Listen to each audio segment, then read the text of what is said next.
مشرکین کا یہ کام نہیں ہے کہ وہ اللہ کی مسجدوں کے مجاور و خادم بنے، درا حالے کہ اپنے اوپر وہ خود کفر کی شہادت دے رہے ہیں۔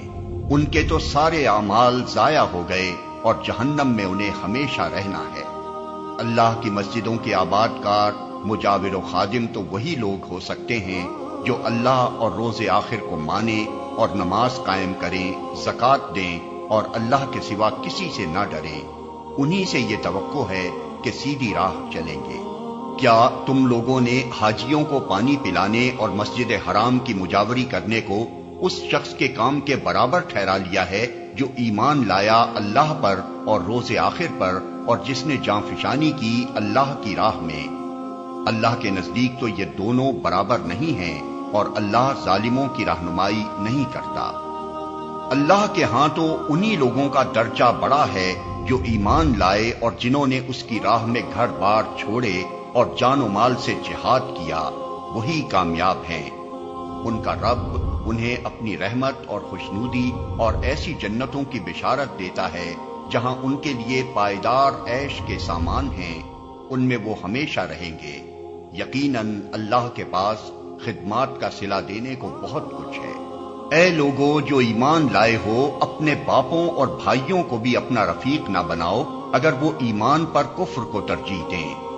تم میں سے جو ان کو رفیق بنائیں گے وہی ظالم ہوں گے۔ اے نبی کہہ دو کہ اگر تمہارے باپ اور تمہارے بیٹے اور تمہارے بھائی اور تمہاری بیویاں اور تمہارے عزیز و اقارب اور تمہارے وہ مال جو تم نے کمائے ہیں اور تمہارے وہ کاروبار جن کے ماند پڑ جانے کا تم کو خوف ہے اور تمہارے وہ گھر جو تم کو پسند ہیں، تم کو اللہ اور اس کے رسول اور اس کی راہ میں جہاد سے عزیز تر ہیں، تو انتظار کرو یہاں تک کہ اللہ اپنا فیصلہ تمہارے سامنے لے آئے، اور اللہ فاسق لوگوں کی رہنمائی نہیں کیا کرتا۔ اللہ اس سے پہلے بہت سے مواقع پر تمہاری مدد کر چکا ہے۔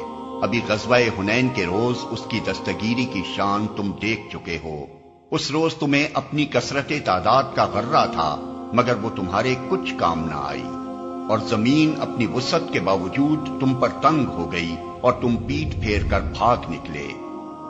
پھر اللہ نے اپنی سکینت اپنے رسول پر اور مومنین پر نازل فرمائی اور وہ لشکر اتارے جو تم کو نظر نہ آتے تھے، اور منکرین حق کو سزا دی کہ یہی بدلہ ہے ان لوگوں کے لیے جو حق کا انکار کریں۔ پھر تم یہ بھی دیکھ چکے ہو کہ اس طرح سزا دینے کے بعد اللہ جس کو چاہتا ہے توبہ کی توفیق بھی بخش دیتا ہے۔ اللہ درگزر کرنے والا اور رحم فرمانے والا ہے۔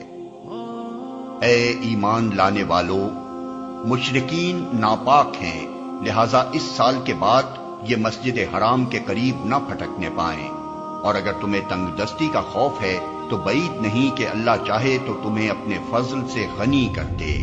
اللہ علیم و حکیم ہے۔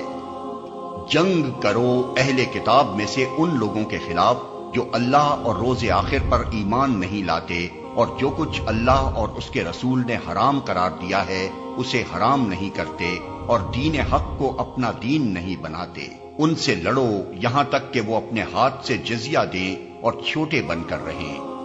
یہودی کہتے ہیں کہ عزیر اللہ کا بیٹا ہے اور عیسائی کہتے ہیں کہ مسیح اللہ کا بیٹا ہے۔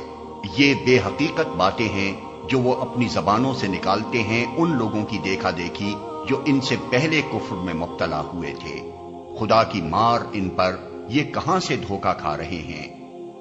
انہوں نے اپنے علماء اور درویشوں کو اللہ کے سوا اپنا رب بنا لیا ہے، اور اسی طرح مسیح ابن مریم کو بھی، حالانکہ ان کو ایک معبود کے سوا کسی کی بندگی کرنے کا حکم نہیں دیا گیا تھا۔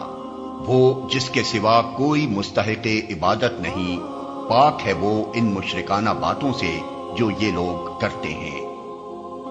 یہ لوگ چاہتے ہیں کہ اللہ کی روشنی کو اپنی پھوکوں سے بجھا دیں، مگر اللہ اپنی روشنی کو مکمل کیے بغیر ماننے والا نہیں ہے، خواہ کافروں کو یہ کتنا ہی ناگوار ہو۔